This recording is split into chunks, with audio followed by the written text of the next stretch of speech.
We are here for week number 30 in the NOVAR Verizon Cup Series here at the Texas Motor Speedway here in Fort Worth, Texas. The last time the NOVAR Verizon Cup Series drivers hit the track, Casey Littinger took the checkered flag at Talladega after outrunning the pack on the final lap thanks in part to lap traffic.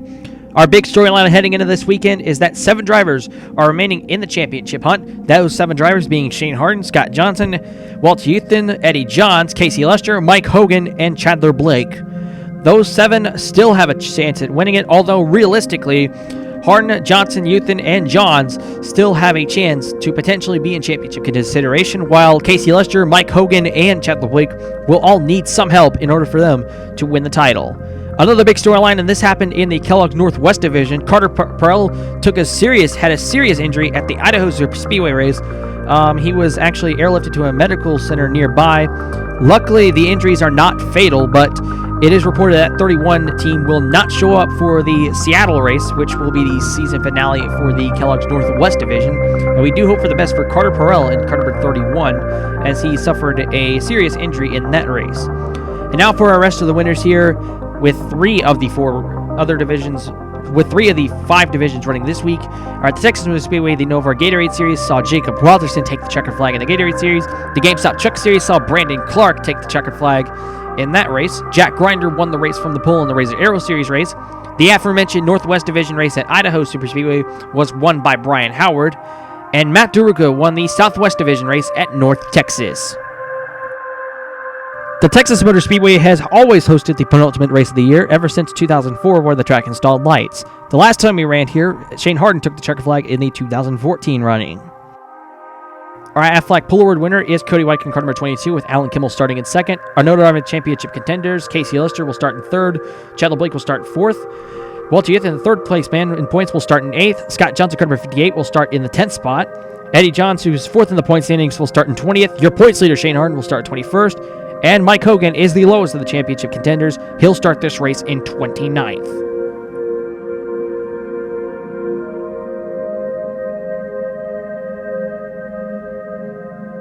So Cody White, car number 22, will lead the field out of the green flag. Alan Kimmel, car number 88, on the outside. Casey Lester in car number 12 is holding suit on the bottom of the racetrack. White immediately clears the 88 Alan Kimmel.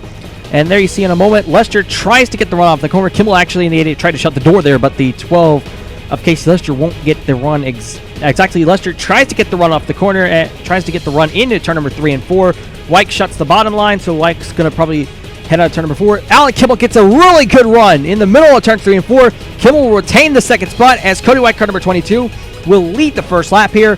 But there you see the 88, Alan Kimmel going to try to go to the bottom of the racetrack. White tries to shut the door, but White gets a run off the corner as they're going to enter the back straightaway, and Kimmel will hold second. Our first caution will come out on lap number 2. Jamie Scotty comes down on Shane Nargan. Tony Wider in the 35 is also collected. The 9 spins. The 35 goes back up the racetrack, gets several cars, while Scotty also comes up the racetrack, getting Carson Proenk, Ray Landislow, and George Davids, but Tony Wider did get more cars. Let's see what happened. Looks like the 35 spun about, gets him into Brian Dawson, and there you see Mike Hogan. Hogan in the 17 came in, I believe, in this weekend, 5th in the point standings. He needed a lot of help in order for him to at least be in consideration for the championship going into Columbia. But you know what? I think that might end any championship hope from the 17 of Mike Hogan. As there we see the 88, Alan Kimmel will lead on the street start. Casey Lester, car number 12. Lester, who was tied with Hogan, I believe, going into this weekend. Lester needs a lot of help. So far, he's running up there. The only problem is that you see some of the cars. You see Scott Johnson and Walter Houston in particular. They're running 5th and 3rd. They're running, I believe, 7th and 5th respectively. As they see the 12 of Lester. Lester to the bottom of the racetrack. Lester's going to get a run on the 88 Alan Kimmel. Lester, I believe, led the lap there. Casey Lester, who finished second at Talladega, but everybody could have a chance to win. But thanks to lap traffic, that couldn't really happen. Chandler Blake at the 15 will take over that second spot as they enter down the back straightaway. As the 8 of Walter Houston is going to try to look through. Shane Nargan, car number 32, who was running 10th at the time, would have a mechanical issue. And I believe it was actually a tire issue, rather, as the 32 would enter down pit road. However, the 32 would be caught speeding on pit road, and I don't know, like that might be foreshadowing something. Chandler Blake, meanwhile, back up front, would take the race lead away from Casey Lester, so Silver Green Racing not really having the best lap here, as they have one car go out due to a tire failure and a potential electrical issue, and now the their main car is out of the race as they see Blake in the 15. Lester will try to get the run for second. However, you briefly saw as there was a caution, second caution lap number 9. Tony Piper gets up into Marcus Powell. That gets Jason Colasso. Walter Green, car number 39, is also piled in as well. As we see the 74 is just spinning around down the back straightaway. Here's what happened from Walter Green's perspective. It looks like the 74 went too high. Piper washed up the racetrack, got into Powell, Jason Colasso, and Walter Green in car number 30. Those two had nowhere to go, and we were just showing this as Walter Green. Nobody else had hit the 39 of Walter Green. Green, who's just had a decent season for that 39 car, despite not going to victory lane. Chris Clark, car number 56, who almost went to victory lane at Boston, is leading on the restart. With Mark Mongillo, car number 20, they stayed out under this caution, as Shane Nargan is I believe 5 laps down, if I'm not mistaken, running about 40th, if I'm not mistaken. Chris Clark on the 56 would immediately dispatch the 32 of Shane Nargan and would get right by with Mark Mongillo, car number 20, and the 8 of Walter Yuthin following suit. Walter Yuthin, as I mentioned, is entering this championship third in the point standings. He is only 10 points back of Shane Harden. However, everybody's running closely contested so far, so the way that everything stands, we're seeing about 4 drivers. Eddie Johnson, car number 55, also somewhat in this mix. However, Walter Yuthin was not content for running second. He actually got by Mark Mongillo and would take the lead away from car number 56 of Chris Clark, as the 8 of Walter Yuthin will just drive right on by as Clark gets stuck in a 3-wide situation between Damon Scott and Eddie Johnson. Eddie Johnson, the 4th place driver in the points. Johnson needed a lot of help going into this weekend, and now going to probably have the chance to, as Johnson, the 55, will take the race, will take over the second spot, as Damon Scott, Casey Lester battling suit. Shane Harden is also in the mix as well, as he's just in the back of the pack. There he is, Shane Harden, car number 59. Harden, who's just had a dismal past several weeks. That stemmed from a crash at Dover while he led coming to in the closing stage of that race. However, that conflict's kind of been mostly stalled out up to this point. Harden only enters this weekend with a 5-point deficit, so any mistake that can happen, it could potentially have Harden in question when it comes to winning the title come Columbia. And here's Scott Johnson, car number 58. Johnson's running in the 10th spot, so he's not with the leaders, but Scott Johnson having a really good season in the 58 car, and I believe a really good search in the second half of the season, winning 3 races to get to this position. He's only second in the point standings to Shane Harden. We might have a third caution, lap 21. Logan Chin hits the wall and then cuts in front the 37 of George Davids. Several of the cars were piled in, but no significant damage as the 72 just backed it into the wall there. Walter Yuthin, car number 8, would lead on this restart with Shane Harden, car number 59 in second. So the two of the point championship contenders. The third is just a little bit back in traffic, as Scott Johnson, car number 58, as the 32 is Shane Nargan, Jonathan Winslow. Winslow, I believe, had this similar situation that Nargan had. As we see, most of the leaders are having issues with these lap traffic, and Chandler Blake at the 15 would actually be the one taking advantage of it. As they see Blake at the 15 will take advantage, takes second away with CJ Gordon in car number 48 taking over the third spot, or trying to. But looks like Gordon in the 48 will do so. Casey Lester, car number 12, will follow suit. Ethan Littinger in the 51, kind of quiet. We've been kind of quiet throughout the weekend. As we would get about a few laps later into the run, here's the deficit from Chandler Blake and Walter Yuthin. And note the yellow car ahead, that's not Walter Yuthin, that's actually Stephen Volk in the 29. Volk, who I believe fell off the lead lap because of very similar issues with Jonathan Winslow and Shane Nargan. And we clocked in the distance, that's about 4 seconds. As Blake is then another 2 seconds ahead of the 59 of Shane Harden, who is running third to this point.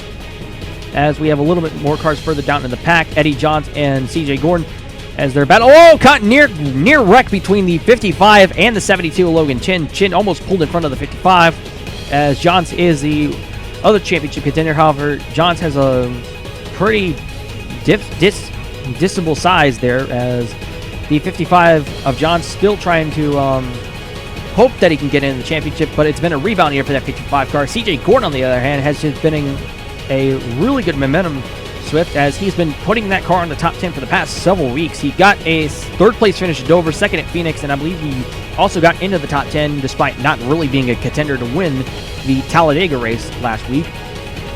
Our green flag run would actually run so long, we would actually have green flag stops around lap 77. Here's Walter Yuthin, car number 8.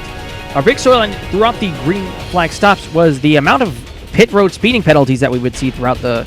We were actually reported about 30 or so pit road speeding violations. Actually, some of them actually included one driver's trying to serve them. They actually caught him again, so I don't know what's up with the timing lines here. But this, as a result, this would only leave 2 cars between Walter Youth in car number 8 and Alan Kimmel at car number 88 in second. The only 2 cars on the lead lap. As for our championship contender, Scott Johnson in car number 58 was running in the 14th spot. He was running, I believe, 2 laps down in that 58 car. However, things when it came to Shane Harden in the 59, things weren't going exactly the way Harden wanted to, as Shane Harden in car number 59 was running 31st. So, not really the way that Harden wanted to do something. Harden had got clocked several times, but this is really what Harden didn't want to see. We would have a precaution with about 5 laps to go, so forcing this race to end in a 1-lap shootout. Walter Youth would lead the field down to the green and white together, so very similar to last year's race. They see barely at the top of the picture, Alan Kimmel in second, but barring that this 8 car has some type of issue that slows them down in the final lap, which Walter Youth has pretty much been unstoppable throughout this race.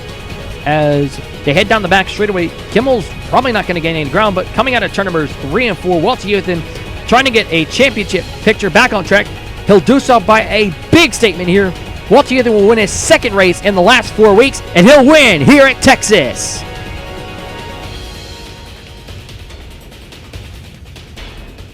So Walter Youth takes the victory here at Texas, ensuring himself that he will be racing for the championship at Columbia.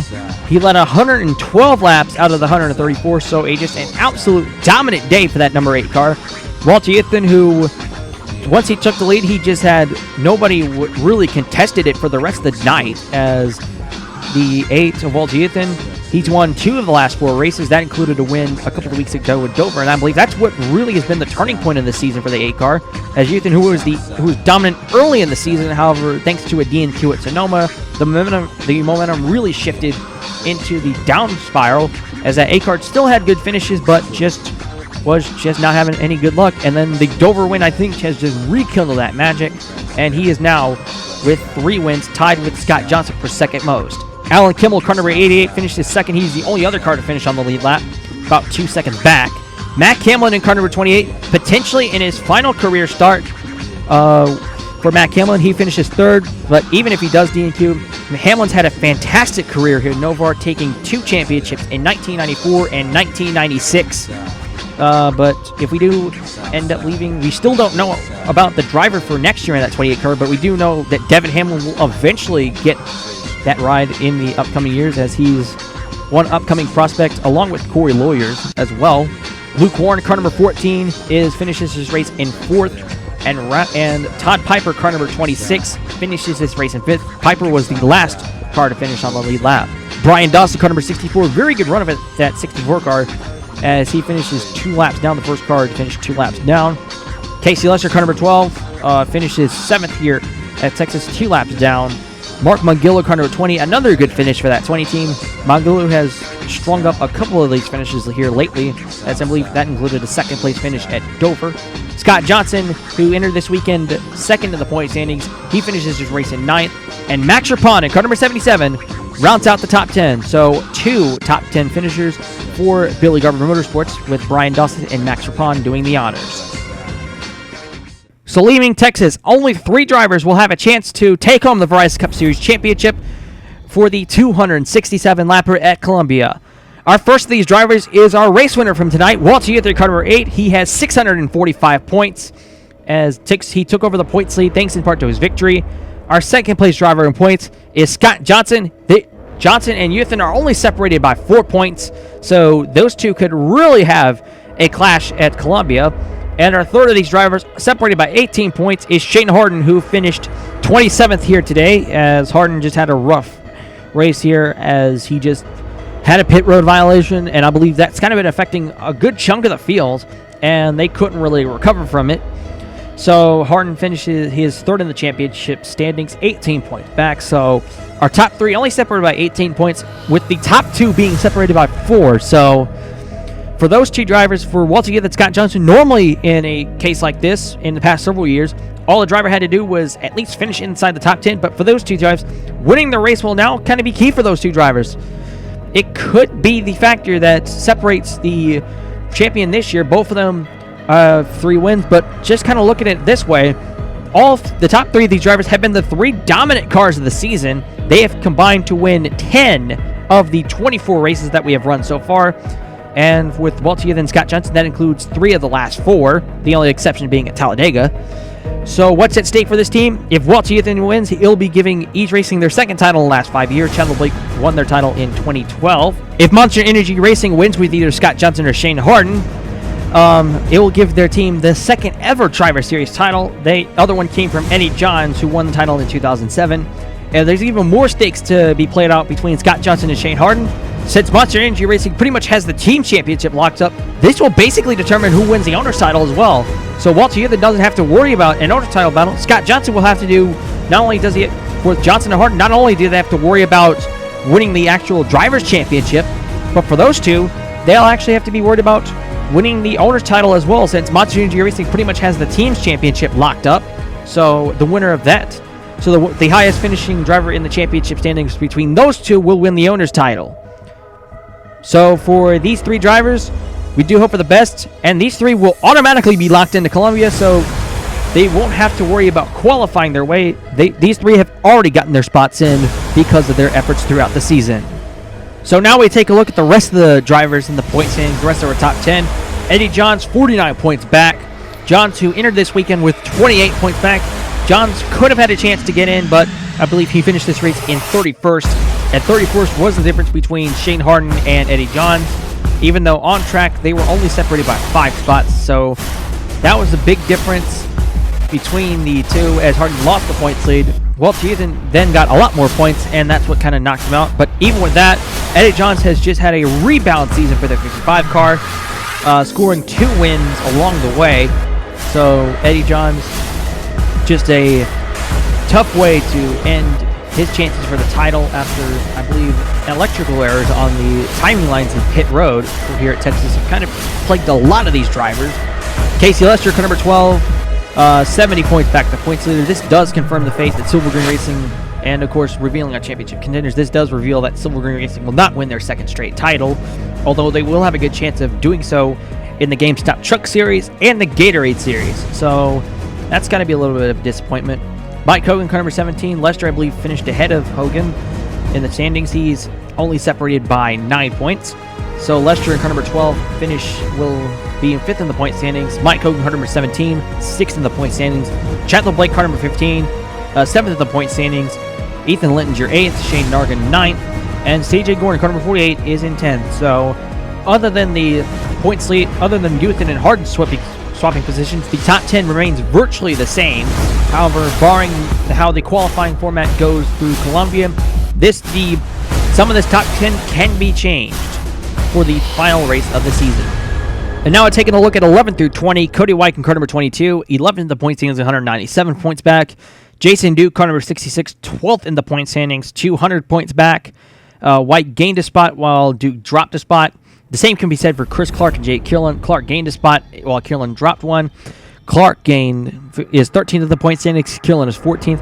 Alan Kimmel gains 4 spots to 15th of the point standings. Mark Mugello, car number 20, gains 5 points to 16th in the point standings. Luke Warren, car number 14, 17th in the point standings, gains 6 spots. That's kind of a gain trend of 4, 5, and 6, but that will come to an end with Carter Pavis. He drops a spot to 18th. Ronald Portland, car number 39, car number 31 drops 4 spots to 19th, and Jaden Orring, car number 01, will gain 2 spots into the 20th spot in the point standings. And now let's take a look at our race recap. There were 4 cautions for 16 laps. Luke Warren and Todd Piper gained 31 spots to finish 4th and 5th respectively. Race winner Walter Yuthin led the most laps with 112. There were 7 leaders for 9 lead changes, and the margin of victory was 2.78 seconds. The next 3 weeks from the NOVAR Verizon Cup Series will all be at Columbia, but for different purposes. The first week that will be there will be for the All-Star Race, which will feature 22 cars on the grid.